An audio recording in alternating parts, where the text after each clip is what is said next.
Olá, tudo bem? Eu sou o professor Wilson e na videoaula de hoje nós vamos falar sobre educação medieval. Vamos falar sobre esse importante momento da história educacional. Sobre esse tema, nós vamos resumir a aula da seguinte forma: apresentar a mudança do cenário ocidental e as implicações na educação, entender a realidade ali da época e essas mudanças, essas ações que ocorreram ali no período da Idade Média, quais foram as implicações na questão da educação. Lembrando que a educação está relacionada com a vida humana, então não tem como separar história da educação. O objetivo dessa aula é que você, aluno, ao final, possa compreender as características de uma educação vinculada com a religião. Essa é uma particularidade da educação medieval. Então, compreender essa relação é muito importante dentro de uma reflexão melhor sobre a educação. Existem muitas diferenças em relacionar a educação antiga com a educação medieval. Isso se dá pelo próprio contexto histórico. A antiguidade se deu mais ali naquela região das cidades gregas e também Roma, o Império Romano. Já o período medieval, nós vamos ter uma mudança do cenário dentro de uma perspectiva de uma educação ocidental. Nós vamos ter aqui um período de aproximadamente 1000 anos, do quarto século até o 15º século depois de Cristo. Então é um período muito extenso que se deu toda a historicidade medieval. Entender esse período é extremamente importante para fazer uma leitura mais apurada da educação medieval. Entre as importantes características da Idade Medieval, nós temos a questão da mudança política. A Idade Média, segundo estudiosos, se dá com a invasão dos bárbaros ao Império Romano e a queda de Roma. Com isso, nós vamos ter aqui uma mudança de poder. Roma já não vai mais dominar o mundo. Porém, vai surgir dentro dessa nova realidade vivida na Idade Média uma força chamada Igreja. Sim, a Igreja Romana, a Igreja Católica, ela vai levar as suas doutrinas, os seus dogmas para toda aquela região da Europa, sendo que vai se tornar agora a Igreja Católica uma potência não somente religiosa, mas política e que vai de alguma forma governar, controlar ali os pensamentos, as ideias e toda a cultura no período medieval. Como consequência dessas questões políticas, nós vamos ter também uma nova cosmovisão. Já não é mais aquela visão greco-romana. Os gregos com uma mentalidade mais liberal, mais voltado para o humanismo. E os romanos fundamentado mais na questão prática. Nós vamos ter agora uma cosmovisão cristã, que vai ser determinada pela Igreja. A Igreja Católica vai estabelecer a forma de pensar, sendo que, segundo a doutrina católica, tudo tem que ser revelado por Deus. E o mundo vai ser centralizado nessa ideia de que Deus é que governa todas as coisas e Ele que vai controlar todos os acontecimentos da história. Dois momentos vão marcar o período medieval. O primeiro momento é o momento da patrística, o período patrístico. Esse nome se deu em referência aos pais da igreja. Quem que eram os pais da igreja? A partir do 2º, 3º século, as comunidades cristãs vão ser lideradas por pessoas que vão ter um maior conhecimento, uma maior experiência na fé. Essas pessoas, que serão os líderes, eles eram importantes porque, além deles doutrinarem, edificarem ali as comunidades, eles vão também combater os pensamentos helenistas. Afinal, agora a fé cristã já não está mais restrita à região ali da Palestina. Já no segundo e terceiro século, o cristianismo já dominava o mundo greco-romano. Sendo assim, com o início da Idade Média, nós vamos ter como força para estabelecer o pensamento teológico e o pensamento educacional, o movimento patrístico, que vai ser um movimento dentro da Igreja Católica. Esse movimento ele vai iniciar do quarto século e vai se estender até o oitavo século depois de Cristo, tendo como nome importante desse movimento Agostinho de Hipona. O segundo momento importante no período medieval é o período da escolástica, o movimento da escola. Esse movimento se deu a partir do nono século depois de Cristo e se estendeu até o final da Idade Média. Esse período foi caracterizado com um avanço da educação. A Igreja Católica precisava levar as suas doutrinas por toda a Europa. E para isso, deveria ter pessoas preparadas, instruídas. Foi um avanço na questão educacional. A escolástica também vivenciou diversos combates relacionados à questão da fé e da razão. Temos como principal nome da escolástica Tomás de Aquino, um importante filósofo. De uma forma geral, o período medieval foi marcado com uma educação religiosa. O sistema educacional era composto através de ambientes que se concentravam dentro da igreja, dentro das catedrais. Houve, claro, um avanço. Olhando o início da Idade Média até o final, a gente vai perceber que muitos pensamentos foram evoluídos e ideias foram adaptadas à doutrina educacional da igreja. Por isso, para que nós possamos compreender melhor, vamos analisar um primeiro momento, que foi o momento da patrística, para depois analisarmos a evolução com o período escolástico.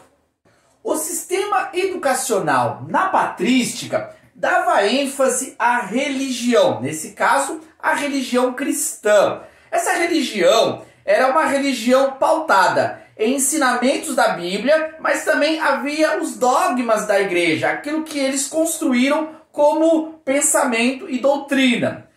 Lembrando que, na antiguidade, nós tínhamos a educação da paideia, que era uma educação voltada para o indivíduo na sua integralidade, e nós tínhamos também aquela educação romana, que era uma educação voltada para a prática, para a execução da tarefa, do trabalho. Já essa ênfase na religião, que era propagado pela patrística, não se dava ênfase muito para a vida. As questões que eram tratadas eram questões mais voltadas para a sua relação homem com Deus. O objetivo era preparar as pessoas para o serviço eclesiástico. As escolas eram escolas dentro da própria igreja. E ali eles aprendiam outras questões que não estavam relacionadas diretamente com a Bíblia. Mas a ênfase principal era nas doutrinas cristãs. Sobre os clássicos, as obras importantes da antiguidade, elas passaram por um crivo da igreja. Aquilo que era um clássico, uma obra reconhecida e que ia de encontro às ideias da Igreja Católica, elas eram aceitas, eram respeitadas. Porém, algumas ideias muito liberais dos gregos, que confrontavam o conservadorismo da igreja, eram rejeitados. Então houve nesse período uma organização do currículo. E as obras que foram estabelecidas para serem aceitas, elas eram vinculadas com as ideias da Igreja Católica. É natural que esse fato histórico receba muitas críticas. As pessoas condenam a Igreja por cercear as pessoas de um conhecimento que não fosse da Igreja. Sim, isso é uma realidade. Entretanto, vale lembrar que havia ali uma mistura de povos. O paganismo se fazia muito presente. e para uma construção de uma doutrina cristã, de uma educação que se pautava em valores conservadores, valores acerca da crença em Deus, valores acerca da família e da questão social. Então era necessário que algumas atitudes fossem feitas para cercear um pouco o perigo de talvez algumas ideias que não fossem bem aceitas pelas pessoas da comunidade. É uma questão de reflexão. Se nós olharmos em um aspecto, sim, nós vamos rejeitar essa postura da igreja. Mas se nós entendermos também o contexto histórico e a necessidade de se formar uma sociedade ocidental pautada em valores que eram estabelecidos como a família, era necessário que algumas pautas pudessem ser ignoradas. Uma outra mudança marcante da educação antiga com a educação medieval é que a educação antiga ela se pautava muito na questão da racionalização. A razão é a ferramenta que o indivíduo tem para descobrir a verdade. Já no período medieval, não é que a razão vai ser ignorada, mas a fé, sim, vai ser um elemento importante para o conhecimento. A fé, ela vai explicar a razão. Há uma ideia de que algumas pessoas ignoravam a razão. Isso é verdade. No movimento patrístico havia essa divergência. Alguns eram contra a razão. Eles diziam que a fé é contrária à razão. E claro, sempre havia como prioridade a fé em detrimento da razão. Porém, Agostinho, que foi um importante filósofo do período patrístico, ele enfatizava a relação da fé com a razão, dizendo que ao crer eu vou compreender as questões racionais. Esse mesmo Agostinho vai ser um personagem importante para nós entendermos a patrística. Através das suas obras, ele vai relacionar o mundo cristão com o pensamento helenista, com a filosofia grega. E para isso, ele vai utilizar o platonismo, o pensamento de Platão acerca da verdade, do conhecimento. Platão, que era um filósofo grego, que não tinha nenhuma relação com Cristo, com a fé e o entendimento da esperança dos judeus ali na antiguidade, Platão ele vai idealizar o mundo das ideias. Para Platão, esse mundo aqui, esse mundo físico, é o mundo dos sentidos. Nós vamos perceber as coisas através dos sentidos. Porém, os sentidos nos enganam e nós vivemos a ilusão, vivemos a sombra da realidade das coisas. Por isso que Platão ele defende que o mundo perfeito não é esse mundo aqui, mas o mundo perfeito é o mundo das ideias, o mundo inteligível. Através da razão, do exercício da filosofia, o ser humano vai conseguir atingir esse mundo real, esse mundo verdadeiro, a fonte da onde tudo surgiu, essa fonte eterna que deu origem à nossa realidade aqui de mundo. O pensamento de Platão, mundo das ideias, foi melhor difundido através do platonismo, que era a escola dos seus seguidores. O platonismo também vai gerar um outro movimento através de Plotino, que é o neoplatonismo. Nesse caso, Plotino, representante do neoplatonismo, ele vai relacionar ainda mais os pensamentos do filósofo, que eram pensamentos racionais do mundo natural, para a fé cristã, para as questões religiosas. E aí, Agostinho vai abraçar o pensamento de Plotino e vai escrever uma importante obra, que é a Cidade de Deus. Para Agostinho, esse mundo aqui é o mundo perdido, é o mundo dos homens, é o mundo imperfeito. Mas nós almejamos o mundo perfeito, a nova Jerusalém. Com isso, Agostinho vai resolver um problema que era um problema muito evidente ali. Como relacionar o cristianismo com a questão do pensamento helenista que ainda imperava no mundo da época medieval. Para Agostinho, não é necessário separar teologia de filosofia. Para ele, tudo provém de uma fonte só, de um conhecimento só. E nós só precisamos saber interpretar e compreender cada parte do conhecimento. Passando agora para o sistema educacional na escolástica, nós vamos ver um tratado diferente em relação aos clássicos. Já a partir do 12º século depois de Cristo, nós vamos perceber que os pensamentos ali de Aristóteles vão começar a ser resgatados. E o mundo ali vai começar a aceitar a filosofia grega de volta. Vai ser impossível para a Igreja Católica prender o pensamento, até porque no período escolástico as escolas proporcionavam já uma discussão mais aberta sobre os assuntos, diferente do período patrístico, que a coisa era mais restrita, ninguém questionava, ninguém debatia. Na escolástica, o ambiente da escola vai proporcionar essas mudanças de pensamento. Se na patrística eles tinham como figura importante na filosofia Platão e o platonismo, na escolástica vai haver uma mudança. Platão e o platonismo não vai ser excluído. Porém, o que vai evidenciar como forma mais marcante de pensamento será Aristóteles e o aristotelismo.